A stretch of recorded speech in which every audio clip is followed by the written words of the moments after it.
Should we do one of these tier lists then, guys?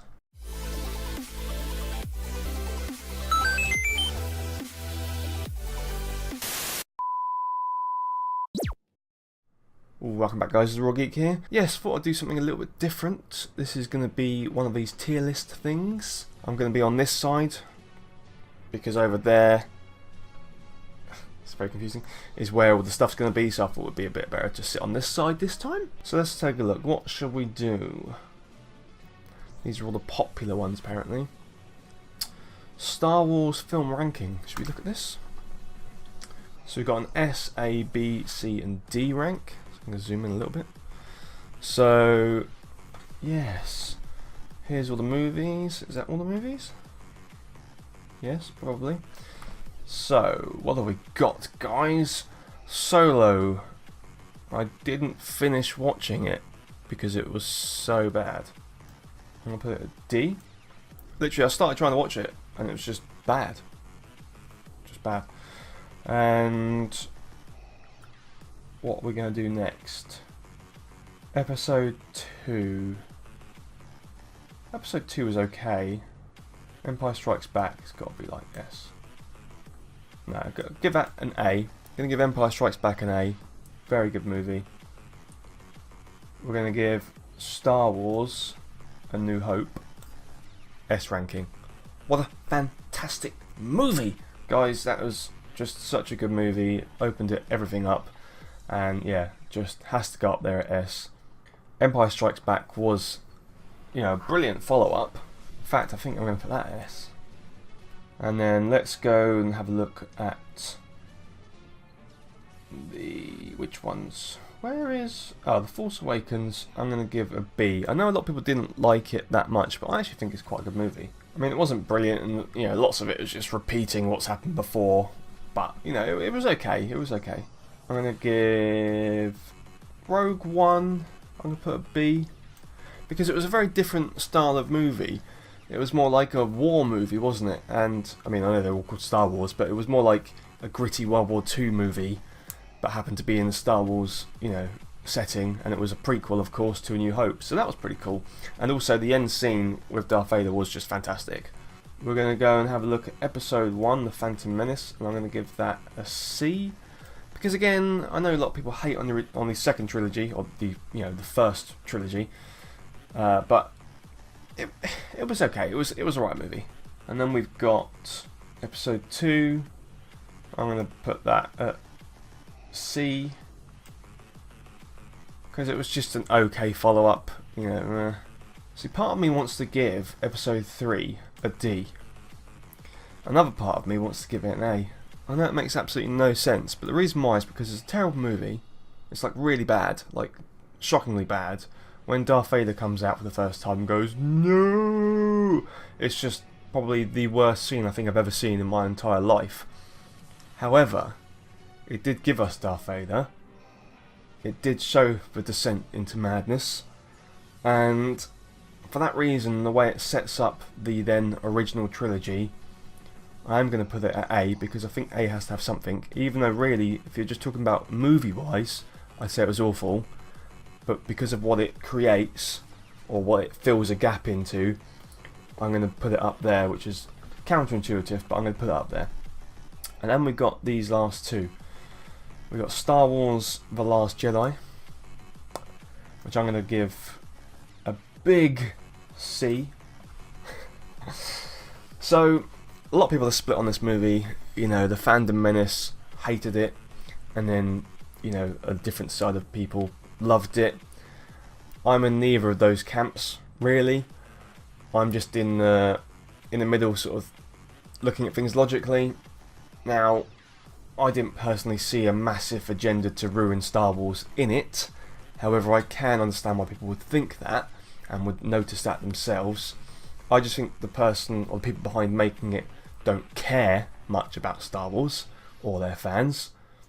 I don't think they've actively gone to try and annoy them. I just don't think they care enough about them.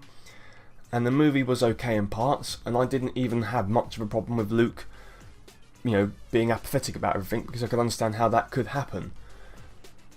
But I also get the point of, feeling like it's ruined it, And there were really, really bad bits of it. And so I'm not going to give it anything other than C, because it's not the worst movie ever made like people want to make out, but it sure as hell isn't a good movie. So it's going to have a C there. And then Return of the Jedi, possibly one of my favourite movies of all time, is getting an S. So there you go, guys. Possibly fairly obvious that might happen. We've got the original trilogy up at S rank. Well done to them. We've inexplicably, for some reason, got episode 3 as A. We've got The Force Awakens at B, because I did like it. It's mostly for kids, guys. You need to remember that. And although it's not perfect, it was, you know, I enjoyed watching it. There was some good bits about it, so I put that as a B. Given Rogue One a B because it was such a different take on the Star Wars universe, and that end scene with Darth Vader was just fantastic. I've given episodes 1 and 2 both a C because they're just okay. I gave Star Wars The Last Jedi a C because although it's kind of a D movie, I think it's a little bit harsh to put it all the way down there. And I don't want to just be seen to be like, oh, you're just hating on it because everyone else hates on it. No, I'm just going to try and be realistic about it. It's just a blur movie, so I'm put a C. And Solo, I'm giving it a D simply because I started watching it on digital, and I think I got 20 minutes in, and I just didn't care anymore. I just didn't feel anything for it, so I stopped watching it. So it may actually turn out and be an amazing movie, but from the brief bit I saw, I wasn't interested, so I'm giving it a D. So there you go, guys. What would you rank the Star Wars films at? I think undoubtedly the original trilogy is going to get S from most people. But yeah, let me know what you think down below. And then should we do one more, guys? How about something completely different? Or somewhat different? How about Avengers strength tier? Strength of Avengers on a scale of 1 to 5, 1 being the highest. So this is a strength tier, guys. It doesn't mean whether you like the characters or whether they're good characters or not. It's just about their powers. So let's have a look. Should we just go from this order? Just go from left to right. Thor. He gets a 1. No. Yeah, he gets a 1. Out of the Avengers, he gets a 1. Because he's just obviously a god. Shuri. Strength. 5. She hasn't got any strength. She's just a human being. Valkyrie. 2, she's an Asgardian, so she's up there. Pretty cool character to boot. Spider-Man, probably 2 as well. I'm sure he could hold his own against an Asgardian, so give him a 2. Again, that's just a human. So, go down there. I don't know what the point of that is. Black Widow, again, it's just a human. I suppose actually I'm going to put, is that okay? I don't know. I'm going to put them at 4 because of their fighting, and I'm going to put Black Widow there because of their fighting. Iron Man's strength is at 2. He's at 3 probably. Peter Quill.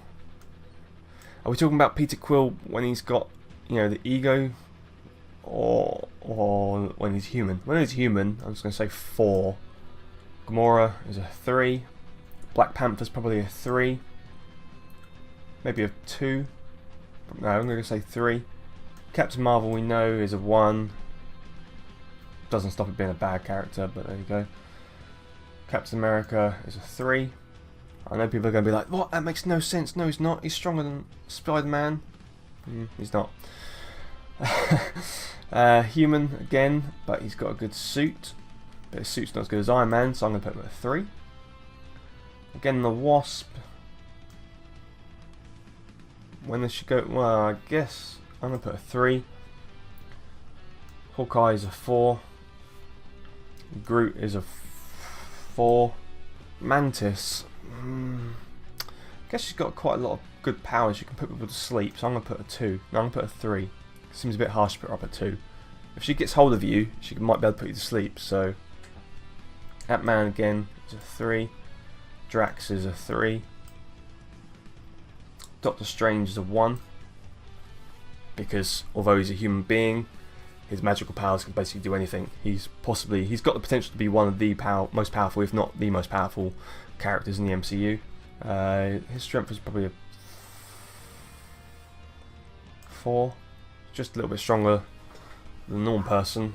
But is he powered by any herbs? No, I'm gonna leave him at 4. Rocket Raccoon, 4. He's quite strong for what he is. Hulk is a 2. You know, you've seen Iron Man versus Hulk, and you know Iron Man can kind of hold his own in Hulkbuster. You've seen you've seen the Hulk versus Thor, and Thor would have won if Hulk hadn't have cheated. So, and the fact that Thanos just knocks him out in 2 punches, I'm going to put Hulk actually at 2. Scarlet Witch is a 1. You saw her; she was going to kill Thanos. She could have killed Thanos easier than any of these people. So I'm going to say Scarlet Witch is actually number 1. She's got potential to be ridiculously powerful. Nebula is a 3. She's pretty strong, sort of close to Gamora. Vision, I'm going to give Vision a... See, Vision could be a 1, but in the MCU, he just isn't quite. I'm going to put him at 2. He's so close to being a 1, but I'm going to put him at 2. Winter Soldier is a 3. Wong is a 3. He's a pretty good sorcerer, so you know he's up there. Well, he's a 4 because you know he's pretty good at fighting and stuff like that, but he wouldn't be able to like do anything to what Captain America or whatever. So yeah, Happy's a 5. Sorry, Happy. Took him like 10 minutes to knock out that one guard, and Black Widow'd like taken out about 7 or something. And Pepper Potts is a 5 as well. When she's in the suit, obviously she's more, but she's currently that. Maria Hill is a 4 because she's trained a bit at least. I'm going to put Black Widow up at 3. Which doesn't really make sense, does it? No, I'm going to leave it there. She's much better than Maria Hill. Is that Maria Hill? Must be, but it needs to be an in-between tier. And what have we got? Isn't that Iron Man? Iron Man. That's Iron Spider, right? But it's still Spider-Man. So why have we then got Peter Parker? I don't understand that. Okay, we'll put Peter Parker at 2 as well, because I know the suit helps him out, but he can, like, you know, throw cars and stuff. He's pretty strong. Yeah, he's stronger than all these people. Yeah, I'm going to put him there. It's very difficult to answer this because, you know, if you take their suits off, if you took Iron Man's suit off, he's not powerful. But surely it means, you know, with his suit. So why is, you know, Peter Parker later on? I don't know, it's strange. But I think these people are really strong. These two are just strong as in, you know, sort of, they've got like God or Infinity Stone type powers. So they're like, you know, really strong in that respect. These two are strong in the respect that they've got, you know, the ability to use sort of magic and sort of a bit like mutants, one of them. So, you know, Scarlet Witch would be like an Omega level mutant, right? And the Sorcerer Supreme has got an endless supply of magic in a way. So it's like, if you had a fist fight with them without their powers, yes, you might be able to beat them, but they've got the potential to be even more powerful than these two. These two could eclipse these two, in my opinion. And then you've got like really superpowered people, you know, like, well, we've got an Asgardian, we've got, you know, a mutant, or mutate in fact, and, you know, we've got another mutate, we've got the Hulk. So yeah, I think they're really powerful people. And then you've got people that are enhanced in some way. So we've got like Black Panther from Captain America, they're like enhanced.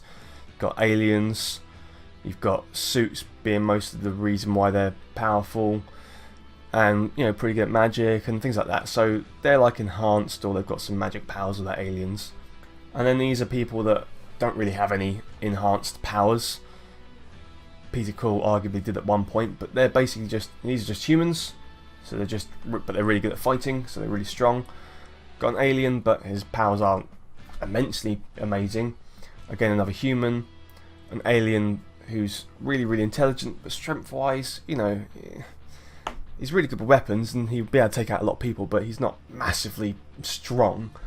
Nick Fury and Maria Hill, same sort of thing. You know, they're humans really good at tactical stuff and fighting and all that kind of stuff. And then I feel a bit harsh putting Shuri there because she is powerful, but only because she was wearing those gloves. But, you know, this isn't a thing of how intelligent are they, or you know, how good are they with. Well, then if it is, see, that's why it's difficult, because then you could say, well, like I say, Iron Man's weak without his thing, but he is really intelligent. But I don't know. She didn't really have a suit as such. I'll put her at a 4. I think, you know, she has got those cool.